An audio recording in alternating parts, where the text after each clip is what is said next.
Morning, welcome back to our channel. आज अपन पढ़ने वाले हैं क्लास 11th का एनसीईआरटी बुक का रिकॉर्डिंग ऑफ ट्रांजैक्शन सेकंड यानी कि चैप्टर 4। इसमें बेसिकली कितने टॉपिक हैं? कैश बुक है, पेटी कैश बुक है और सब्सिडरी बुक है तो बहुत। लेजर भी करने को कह रखा है, लेकिन लेजर हम पहले कर चुके, रिकॉर्डिंग ऑफ ट्रांजैक्शन फर्स्ट भी कर चुके। तो आज हम पढ़ने वाले हैं कैश बुक और कैश बुक के बेसिक पढ़ने वाले हैं। चलते शुरुआत करते हैं। अपन चैप्टर का नाम है रिकॉर्डिंग ऑफ ट्रांजैक्शन सेकंड। इसमें हम पढ़ने वाले हैं कैश बुक। क्या पढ़ने वाले हैं? Cash book. Basically cash book जो होते हैं, क्या होता है कैश बुक? सबसे पहली बात कि कैश बुक क्या होता है? क्या वो जनरल होता है या फिर लेजर होता है? क्या होता है? सबसे पहला क्वेश्चन अगर आपसे पूछा गया, कोई भी अगर कॉमर्स ले रखा है, आते जाते कोई भी पूछ सकता है कि कैश बुक क्या होता है, जनरल होता है, लेजर होता है। तो आपको बेहिजक बताना है कि ये दोनों ही होते हैं, जनरल भी होता है, लेजर भी होता है। कैसे? क्योंकि इसका फॉर्मेट जो होता है कैश बुक का लेजर के जैसे होता है। क्या और कैसा होता है? लेजर के जैसे होता है, लेकिन उसके एलएफ और जेएफ वाले कॉलम में उसमें एलएफ लिखते हैं और एलएफ किस में लिखा जाता है बेटा? जनरल में लिखा जाता है। फॉर्मेट लेजर जैसा बनता है और लिखा क्या जाता है वहां पर? जनरल लिखा जाता है। सॉरी, एलएफ लिखते हैं और एलएफ किस में लिखा जाता है? जनरल में लिखा जाता है। इसलिए इसे जनरल भी कहते हैं और लेजर भी कहते हैं। कैश बुक जो होता है वो आप कितने हैं बेटा? 3 टाइप के होते हैं। कितने टाइप के होते हैं? 3। सबसे पहला होता है बेटा सिंगल कॉलम कैश बुक। कौन सा बेटा? Single column cash book. दूसरा होता है डबल कॉलम कैश बुक। तीसरा होता है ट्रिपल कॉलम कैश बुक। सब बेसिकली हम धीरे धीरे सब पढ़ेंगे बेटा। सिंगल कॉलम कैश बुक क्या होता है? आपसे क्वेश्चन में एनसीईआरटी में दे रखा है, define single column cash book या फिर what do you mean by single column cash book. याद रखना बेटा, क्योंकि हम लेजर के जैसे बनाते हैं। लेजर में कैसे आता है? Date, particular, LF, amount. मेरे कैश बुक में एलएफ आता है, ये नहीं कि सर जेएफ आता है। कैश बुक में एलएफ लिखते हैं, इसलिए मैंने एलएफ बोला। अमाउंट। सिंगल कॉलम में अमाउंट जो होता है, दो ही अमाउंट के दो ही कॉलम बनते हैं दोनों साइड।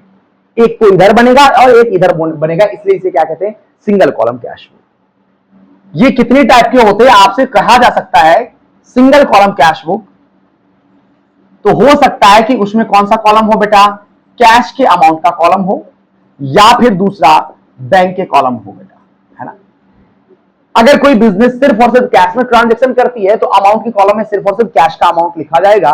और अगर किसी बैंक में बैंक का ट्रांजैक्शन किया जाता है, सिर्फ बैंक से ट्रांजैक्शन किया जाता है, तो उसमें बैंक का कॉलम आएगा। Is it clear?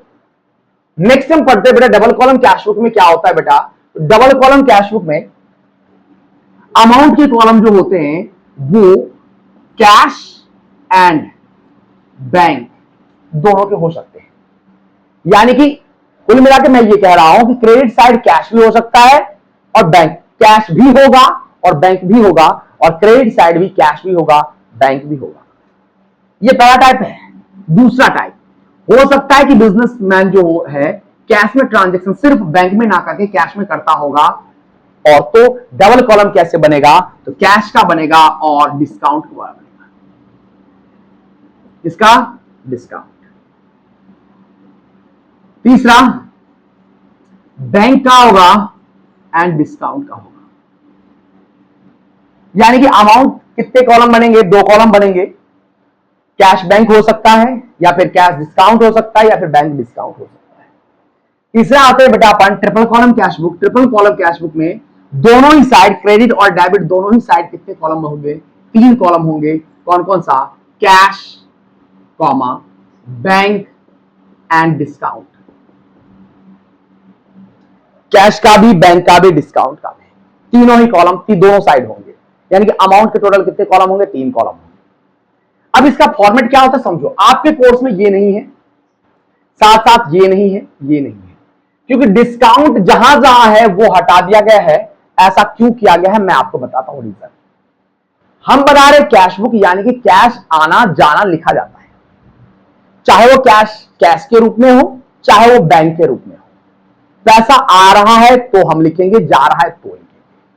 पहले डिस्काउंट भी लिखा जाता है, लेकिन इन तथ्यों को सोच समझकर फिर हटा दिया गया है। क्यों हटाया गया? क्योंकि कैश जो होता है, डिस्काउंट जो होता है, वो नगद में नहीं होता। अगर हमने किसी को 5,000, हम किसी को 5,000 देने वाले थे, लेकिन मेरे पास पैसे पर्याप्त मात्रा में नहीं है, तो मैंने उससे कंसल्ट करके मैं उसे 4,500 रुपए पे कर रहा हूं, और मैंने बोला इससे ज्यादा नहीं दूंगा, तो मैंने डिस्काउंट का माइनस करके दिया है, ना कि मैंने उसको कैश दिया है। आ रही बात समझिए? कोई मुझे पेमेंट करता है और मैंने बोला ठीक है 5,000 6,000 तू देने वाला था, नहीं है तेरे पास तो कोई बात नहीं, मुझे जितने वो दे दे, 5,000 ही दे दे। तो 5,000 जो मुझे दे रहा है, अगर मैंने 1,000 रुपए का डिस्काउंट दिया है, तो उसे कैश नहीं दिया है, ना ही मैंने उसको कैश दिया है, मैंने नहीं दिया है कैश। तो कैश में लेन देन नहीं हो रहा है, दैट्स व्हाई हम इसे कैश बुक में नहीं लिखते। Is it clear? इसका एक बार चलते चलते हम फॉर्मेट भी बना लेते हैं फटाफट। मैंने कहा कि इसके कॉलम कितने होंगे, छोटा सा फॉर्मेट बनाते हैं कि कैसे बनेगा। लेजर की तरह मैंने कहा, ठीक है, अमाउंट रफली बना रहा हूं, यह ध्यान रखना। सबसे पहले इधर लिखा जाएगा डेट, इधर लिखा जाता है रिसिप्ट, इधर लिखा जाएगा एलएफ। इसलिए इसे जनरल लेजर की तरह फॉर्मेट बनाया है, लेकिन लेजर जो होता है वहां पर ये यहां पर जीएफ लिखते हैं, लेकिन यहां पर हम क्या लिख रहे हैं, लेजर लिख रहे हैं। दैट्स व्हाई ये जनरल भी है और लेजर भी है। यहां पर आपको अमाउंट लिखना होगा, यहां पर आपको डेट, यहां पर पेमेंट, यहां पर एलएफ और यहां पर amount, credit debit, single column cash book. ये हो गया फॉर्मेट आपका। नेक्स्ट करते हैं बेटा अपन double column cash book. Double column cash book में क्या होता है, ध्यान से सुनना बेटा। डबल कॉलम कैश बुक में अमाउंट के कितने कॉलम बनेंगे, 2। अमाउंट के कितने कॉलम बनेंगे, 2। डेट का, एलएफ का, एलएफ का, डेट। इधर लिखा जाएगा डेट, इधर लिखा जाएगा रिसिप्ट, इधर लिखा जाएगा एलएफ, इधर लिखा जाएगा cash, bank, date, payment, LF, cash, bank, debit, credit. आ रही बात समझ?